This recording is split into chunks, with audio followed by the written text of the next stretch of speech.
Scientists may have discovered an entirely new way to study a black hole, not using a telescope or sending a probe. If they're right, we may have just taken our closest look yet at the very edge of an event horizon. Scientists detected the loudest and clearest black hole collision ever recorded. Because it was so clear, this allowed scientists to study it even further than they usually would. When studying the collision, scientists normally expect to see three distinct parts: the in-spiral, the merger, and the ring down.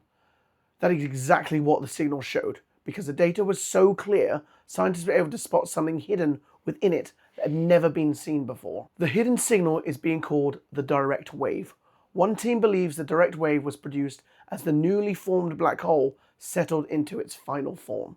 If they're right, the direct wave could become an entirely new way to study black holes, giving scientists their closest probe yet to the very edge of an event horizon.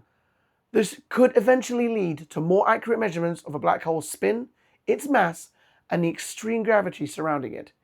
It could also provide one of the strongest tests yet of Einstein's theory of general relativity in one of the most extreme environments in the universe. I'll be following this story closely and keep you updated as new evidence emerges. As always, I'll see you in there.